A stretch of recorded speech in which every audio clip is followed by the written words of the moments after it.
अब फिर से रुक करते हैं किसानों को आ रही परेशानी की, किसानों को हो रही समस्या की, जिससे फिलहाल उन्हें राहत मिलती हुई नजर नहीं आ रही है। छतरपुर के किसानों की बात करते हैं जो परेशान हैं खाद्य संकट को लेकर। किसानों ने इसी की लेकर विरोध जताया। डक्कानी चौराहे पर उन्होंने जाम लगा दिया। खाद की किल्लत को लेकर प्रदर्शन किया।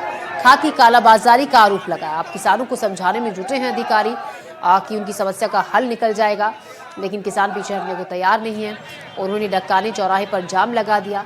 किसानों का ये कहना है कि तमाम आश्वासनों के बाद भी उन्हें खाद नहीं मिल रही है। उनकी फसल को काफ़ी नुकसान हो रहा है। खेती जो बुआई करनी है उसमें देरी हो रही है, बिना खाद के वो नहीं हो पा रही है। ऐसे में काफ़ी परेशान किसान हैं। श्रीमान जी, यहाँ तो हम लोगों को टाइम पे, हम लोग देखो दुनिया के सबसे नीचे जीडीपी के पायदाने पे है। अगर हम लोगों को खाद भी टाइम पे नहीं मिलेगा, हम क्या सरकार को देंगे, क्या बेच लेंगे? हम लोगों के प्राण केवल अधर्म में हैं, हम जी रहे हैं। इससे अच्छा हमें खाद न मिले, हमें ही मर जाएं। हम मरने के लिए तैयार हैं। खाद हमारे अगर प्राण वहाँ खेत में बिना खाद बीज के निकल रहे हैं, उससे अच्छा इधर निकल जाए रोड पे। और अरविंद तिवारी इस खबर पर हमारे साथ जुड़ रहे हैं छतरपुर से ज्यादा जानकारी के साथ। अरविंद, रोजाना यही तस्वीर हम देखते हैं, अलग अलग जगहों से किसानों की परेशानी की, खाद की किल्लत को लेकर जो समस्या उनकी है। भरोसा और आश्वासन रोज मिलता है, लेकिन उसको पूरा कब किया जाएगा जो आश्वासन उनको प्रशासन की तरफ से देते हैं?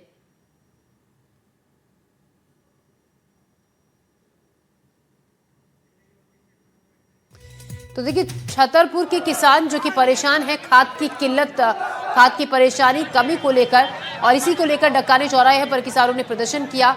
किसानों का ये कहना है, हमेशा जो बड़े अधिकारी हैं वो मौके पर पहुंचते हैं, विरोध करने पर उन्हें समझाकर भरोसा देकर भेज दिया जाता है कि इस समस्या का समाधान निकाल लिया जाएगा, लेकिन हालात जस के तस है।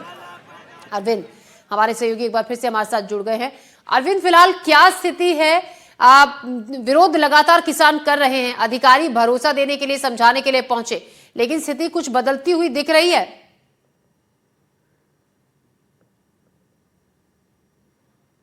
जी, आवाज नहीं आ रही थी। हाँ, बताइए। अरविंद, मेरा सवाल आपसे ये है कि लगातार किसान विरोध जता रहे हैं खाद की कमी को लेकर। अधिकारियों ने उन्हें भरोसा दिया है और आश्वासन दिया है, वापस उन्हें भेज दिया जाम लगाने के लिए जब किसान पहुंचे थे। क्या लग रहा है अब स्थिति में कुछ सुधार होगा, परेशानी कुछ कम होगी किसानों की? मैं आपको बता दूं कि जिस प्रकार से छतरपुर जिले में अभी 27,000 टन खाद आ चुका है, लेकिन वो खाद कहां गया, ये खाद कहां गया ये किसी को नहीं पता। लेकिन जो ब्लैक में है, वो जो खाद माफिया हैं, उनके यहाँ 500 से 600 की बोरी किसान को मिल रही है। इसकी वजह से किसान बहुत परेशान है। जबकि सरकार का कहना है कि हमारे पास में अभी 10,000 टन और जरूरत है। लेकिन आज की कंडीशन ये है कि जो खाद की स्थिति है, वो छतरपुर जिले में एक भी बोरी खाद नहीं है जो सरकारी है। लेकिन सरकार का दावा है, जो मेरी अभी डीएमओ से बात हुई है, उनका कहना है कि खाद आ रहा है और आज एक और रैक आ जाएगी। लेकिन जब खाद की जरूरत होती है किसानों की, जब कोई बात नहीं करता है। लेकिन चाहे राजनीति हो, चाहे जो भी हो, लेकिन राजनीति के चलते ना तो प्रशासन को चिंता है किसानों की और ना ही सरकार चाह रही है। जी अरविंद, शुक्रिया आपका जानकारी के लिए। तो देखिए, डिमांड और सप्लाई में भारी अंतर है, जिसके चलते किसानों को ये परेशानी हो रही है। रोजाना किसान अलग अलग जगहों पर इकट्ठा होकर विरोध जताते हैं, लेकिन उसके बावजूद किसानों की जो समस्या है वो उसका हल निकलता हुआ नहीं दिख रहा है।